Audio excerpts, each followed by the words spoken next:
Hello everyone, आज हम एक छोटे से ऐड के माध्यम से आपसे एचआईवी एड्स जैसे संक्रमण से जागरूक होने के लिए अनुरोध करते हैं। जीवन कभी कभी कुछ ऐसी बीमारियों का शिकार हो जाता है जिसका सही समय पर इलाज होना बहुत जरूरी होता है। ऐसी ही बीमारी एचआईवी एड्स के बारे में हम बात कर रहे हैं, जिससे पीड़ित व्यक्ति को समाज में कहीं ना कहीं भेदभाव की दृष्टि से देखा जाता है। इससे आज भी हमारे देश में लाखों लोग पीड़ित हैं।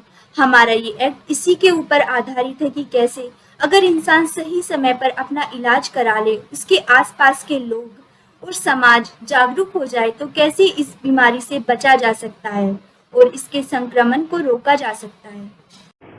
इस एक्ट के माध्यम से हम लोगों को एचआईवी एड्स के प्रति जागरूक करना चाहते हैं। इस एक्ट में जॉन और डेविड दो दोस्त होते हैं जो आपस में बातचीत कर रहे होते हैं। हाँ भाई, कैसा है? अभी तुझे पता है टैटू कराया मैंने। हाँ, एक बार पिक दिख जरा, एक बार मैं भेजी तेरे को। वाह, कितना मस्त लग रहा है यार, काश मैं भी करा पाता।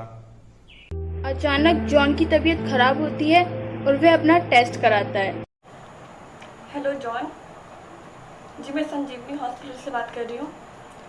आपकी रिपोर्ट आ चुकी है, आप एचआईवी पॉजिटिव हैं। आप अपनी रिपोर्ट आके ले सकते हैं।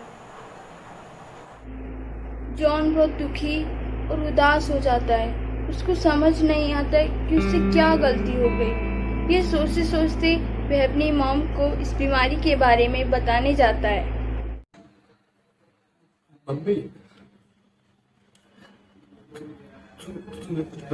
बताना है मुझे ना, एचआईवी हो गया है। पता नहीं कैसे हो गया। क्या एचआईवी? तुमने तो हमारी नाक कटवा दी। अब हम क्या मुंह लेकर जाएंगे समाज में?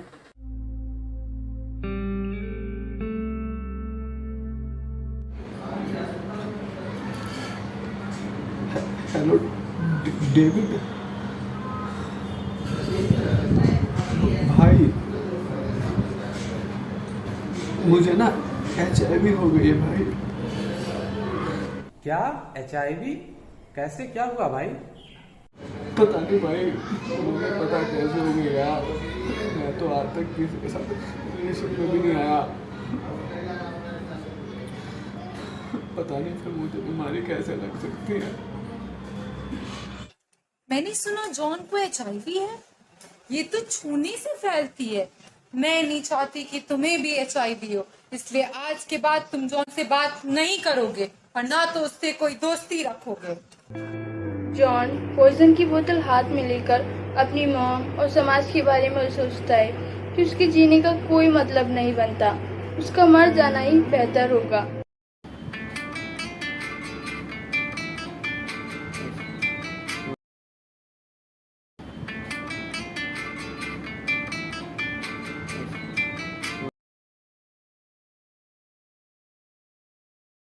देखो भाई, अपने साथ कुछ गलत करने की कोशिश मत करना, तुम ठीक हो जाओगे बिल्कुल।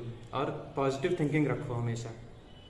इन सारी गतिविधियों को डेविड का छोटा भाई तब से देख रहा था। डेविड की मॉम डेविड के पास आती हैं और जॉन से बात करने के लिए मना करती हैं। तभी डेविड का छोटा भाई मॉम के पास आता है और बोलता है, मम्मा देखो गूगल पे क्या मिला है, एचआईवी का इलाज है। जब डेविड की मॉम गूगल पर एचआईवी के बारे में पढ़ती हैं तो उनको विश्वास हो जाता है कि एचआईवी कम्युनिकेबल डिसीज नहीं है, इसका इलाज पॉसिबल है और वह जॉन की मॉम को कॉल करती है। हाँ, मैं डेविड की मॉम बोल रही हूँ। मैंने सुना जॉन को एचआईवी है, पर अब टेंशन मत ले। मैंने गूगल पे अभी देखा है, एचआईवी का इलाज है। मैं आपसे रिक्वेस्ट करती हूँ, आप प्लीज उसे डॉक्टर के पास लेके जाएं। हम सब आपके साथ। जॉन की मॉम डेविड की मॉम की बातें सुनकर जॉन को आईसीटीसी सेंटर लेकर जाती हैं। हाँ तो जॉन, जैसा कि मैं देख सकता हूँ आपकी रिपोर्ट्स के अकॉर्डिंग आपको एचआईवी पॉजिटिव है, लेकिन घबराने वाली कोई बात नहीं है। वक्त रहते इस बीमारी का इलाज किया जा सकता है। वैसे कोई अनुमान है कि ये बीमारी हुई कैसे? नहीं डॉक्टर, मुझे बिल्कुल भी समझ में नहीं आ रहा है कि ये बीमारी मुझे कैसे लग गई। मैं तो आज तक किसी के साथ रिलेशन में भी नहीं आया, ये बीमारी मुझे कैसे लग सकती है?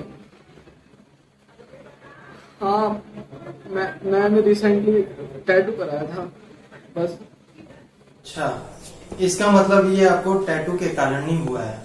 हो सकता है ये नीडल किसी HIV पीड़ित के लिए भी इस्तेमाल किया गया हो, लेकिन घबराने वाली कोई बात नहीं है। यहाँ पर मैं कुछ दवाइयाँ लिख दे रहा हूँ और एक एंटी रेट्रोवायरल थेरेपी है। इसे जाकर आपको चेक करानी होगी ताकि आप नॉर्मल लाइफ जी सके, और दवाइयाँ आपको टाइम टू टाइम लेनी होगी।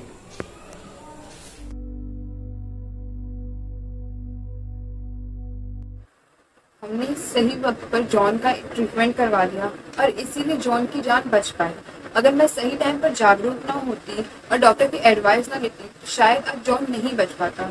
इसीलिए मेरी आप सबसे बस यही प्रार्थना है कि आप सब HIV एड्स से पीड़ित इंसानों का सहयोग करें ताकि वह इस बीमारी से लड़ सके। यह बीमारी किसी भी कारण से हो सकती है। तो देखा आपने, सही समय पर इलाज होने से HIV एड्स जैसे खतरे को टाला जा सकता है। इसलिए जागरूक बने और HIV एड्स के व्यक्ति को सामाजिक भेदभाव से न देखकर उसे हौसला दें। अपने आसपास के लोगों को इससे बचने के लिए और सही समय पर इलाज करने के लिए प्रेरित करें।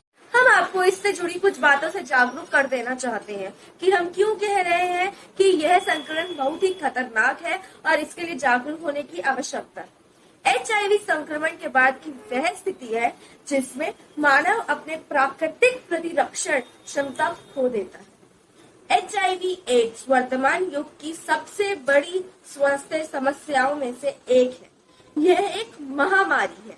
इसमें प्रभावित लोगों की संख्या बढ़ने का सही कारण यह है कि आम जनता को एड्स के विषय में सही जानकारी न होना है। के कुछ मुख्य कारण है। एक ही सिरिंज और सुई का इस्तेमाल अगर बार बार किया जाए तो इससे भी संक्रमण फैलने का खतरा बढ़ जाता है। HIV या एड्स संक्रमित रक्त से दूषित सुई या चिकित्सकों उपकरण एवं उनके रक्त के डायरेक्ट कांटेक्ट में आने से यह फैलता है। HIV एक छोटा रोग विषाणु है जिसके कारण एड्स होता है। एड्स अपने आप में कोई बीमारी नहीं है बल्कि यह HIV की आखिरी स्टेज है। इस विषाणु के कारण शरीर की क्षमता कम हो जाती है जिसके कारण सामान्य सा रोग भी बड़ा रूप ले लेता है और सही समय पर इलाज न मिलने के कारण इंसान की मृत्यु हो जाती है। इसीलिए हम बार बार कह रहे हैं कि इसे बचने का सही उपाय केवल जागरूकता है। इस बीमारी से पीड़ित व्यक्ति के प्रति समाज को भी संदेह और भय का रोग लग जाता है, लेकिन वे लोग ये समझना ही नहीं चाहते कि इससे बचने के लिए सामाजिक जागरूकता बहुत आवश्यक है। झारखंड स्वाभिमान NGO के साथ मिलकर हम LPU के स्टूडेंट्स आपसे इस महामारी से जागरूक होने की विनती करते हैं। इस महामारी को सिर्फ आपकी जागरूकता ही खत्म कर सकती है और हम एक HIV मुक्त भारत की ओर कदम बढ़ा सकते हैं। So fight with HIV and not people with HIV.